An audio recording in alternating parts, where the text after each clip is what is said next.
So, here's a question for you.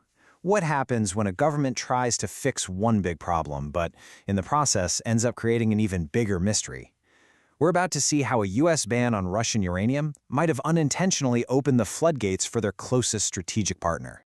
Okay, so the official story is pretty straightforward. Back in May 2024, the US passed a law banning Russian uranium imports. It was supposed to be this big, decisive move, a way to cut ties and gain energy independence from an adversary. On paper, it looked like a clean break. But then you look at the actual data, and it tells a totally different story. I mean, look at the timing here. For 3 straight years, the US imported absolutely zero enriched uranium from China. Nothing.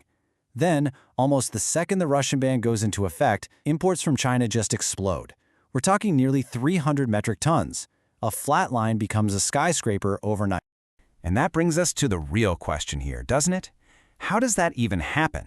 Is this just some wild coincidence, a weird market shift, or is it something else? To figure that out, we've got to follow the trail. So let's start with what we're calling the uranium paradox. It's this fundamental clash between the official policy, no Russian uranium, and what the market data is basically screaming at us. Next up, we are going to follow the numbers, because the data here doesn't just hint at something strange. No, it points to a very specific, almost perfectly coordinated pattern. And boom, here it is. Look at 2021. Nothing. 0 tons moving either way. But then check out what happens next. Russian uranium exports to China suddenly rocket up to almost 700 tons. And almost immediately after that, Chinese uranium starts flowing into the US for the first time. It's like one faucet turns off and 2 others turn on in perfect sync. And the amount of money involved here, it's just staggering. We're talking about a 4,335% increase in revenue. That's not just regular market growth. That is the signature of a global supply chain being completely rewired on the fly. But, okay, you might be thinking correlation isn't causation. And you'd be right. To really prove this is a workaround, we have to look at something even more basic, the math. And well, the math just doesn't add up. So first, let's look at what China can actually produce. Industry estimates put China's total domestic enrichment capacity at around 11 million SWU. SWU just stands for separative work units. It's how we measure enrichment. That's their total output, period. Now, what does China need for itself? Well, they've got the most aggressive nuclear power expansion on the planet, and their own reactors need about 13 million SWs a year. So, here's the key. They already have a deficit. They need more than they make. And right there, that is the impossible math. How on earth can a country that's already short 2 million SWSU for its own needs suddenly find this massive surplus to sell to the United States? The simple answer is, it can't, not without getting it from somewhere else. And this is where the whole thing gets really clever. The answer is something called a displacement mechanism. It's a classic trick in commodity markets. Basically, you import a product to use at home, which then frees up the identical stuff you produce yourself to be sold to someone else. And because enriched uranium is fungible, it's identical down to the molecule, it becomes almost impossible to trace where it originally came from. So here's the shell game, broken down into 3 easy steps. Step 1, Russia sends its enriched uranium to China. Step 2, China takes that Russian uranium and uses it to power its own reactors, covering its own shortfall. And step 3, this frees up China's own homegrown production to be sold to the US. The end result? Russian uranium's value ends up in the US market, just with a Chinese stamp on it. Now, all of this forces us to step back and ask an even bigger question. While this whole swap is going on, we keep hearing about a catastrophic global supply crisis. But is that crisis even real? Just look at this.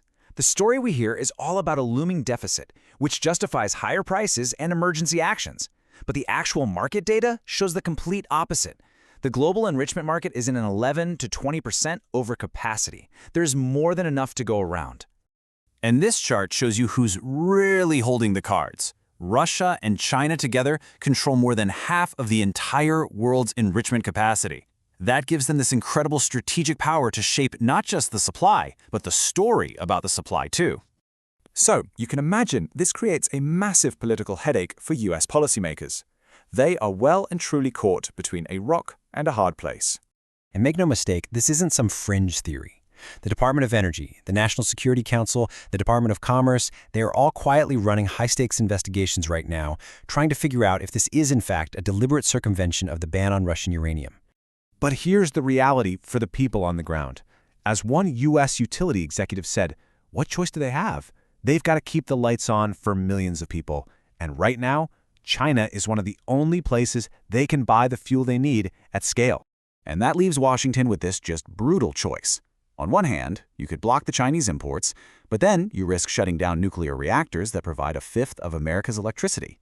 Or you allow the imports and risk making your sanctions against Russia basically meaningless, while just swapping one dependency for another. There's really no easy way out. All of this has kicked off a frantic race against time. The only real long-term fix is to rebuild America's own supply chain. But that, as you can imagine, is a monumental job. The West's big plan is an alliance called the Sapporo Five. It's the US, the UK, Canada, Japan, and France, all pooling their resources. We're talking over $5.6 billion, all for one single mission: build a nuclear fuel supply chain that is 100% free of Russian influence. But this timeline really shows you how long and hard that road is going to be. New U.S. facilities are only just getting started, and we won't see any real new capacity until the end of the decade, maybe 2030. That creates this incredibly dangerous window, at least 4 or 5 years, where the U.S. is still critically dependent on this Chinese workaround. Which leaves us with one last big question. The ban was meant to create independence, right? But has it accidentally just created an even more complicated, less transparent dependency? We might have cut out the adversary, but did we just hand the keys and a nice profit margin to their closest partner? That's definitely something to think about.